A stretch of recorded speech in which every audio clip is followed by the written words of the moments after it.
ശബരിമല സ്വർണ്ണക്കവർച്ചയിൽ കുറ്റപത്രം വൈകിപ്പിക്കുന്നത് പ്രതികളെ രക്ഷിക്കാനെന്ന പ്രതിപക്ഷ നേതാവ് വി ഡി സതീശൻ.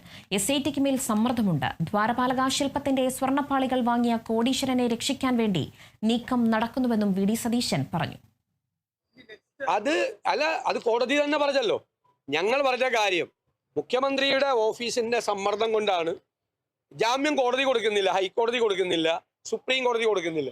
പിന്നെ ജാമ്യം കിട്ടാനുള്ള ഏക വഴി സ്റ്റാറ്റ്യൂട്ടറി ജാമ്യം കിട്ടാണ്. അതായത് കുറ്റപത്രം കൊടുക്കാതിരിക്കുക, കുറ്റപത്രം വൈകിക്കുക. കുറ്റപത്രം വൈകിപ്പിച്ചുകൊണ്ട് കുറ്റപത്രം കൊടുക്കാതെ ഈ കേസിലെ പ്രതികൾ മുഴുവൻ പുറത്തിറങ്ങാനുള്ള പണിയാണ് ഇപ്പോൾ നടത്തിക്കൊണ്ടിരിക്കുന്നത്. അത് SIT മുഖ്യമന്ത്രിയുടെ ഓഫീസിന്റെ സമ്മർദ്ദത്തിന് വഴങ്ങരുത് എന്നാണ് ഞങ്ങളുടെ അഭിപ്രായം. വഴങ്ങരുത്. ഇത് തന്നെ കോടതി പറഞ്ഞു.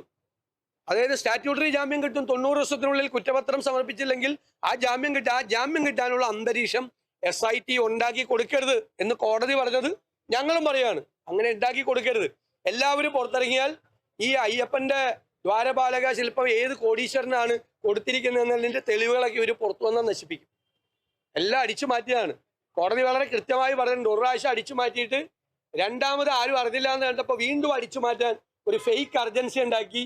ഈ വാസവൻ മന്ത്രിയായിരിക്കുമ്പോൾ, പ്രശാന്ത് പ്രസിഡന്റ് ആയിരിക്കുമ്പോൾ ഒരു ശ്രമം കൂടി നടത്തി. ഒരു പ്രാവശ്യം കട്ടിട്ട് വീണ്ടും കക്കാനുള്ള ഒരു ശ്രമം കൂടി നടത്തി ഫേക്ക് അർജൻസി ഉണ്ടാക്കിയെന്ന് കോടതി പറഞ്ഞിരിക്കുക. ആ കോടതി വിധിയൊക്കെ ഒന്ന് ശ്രദ്ധിക്കണം. അതൊക്കെ വളരെ പ്രധാനപ്പെട്ട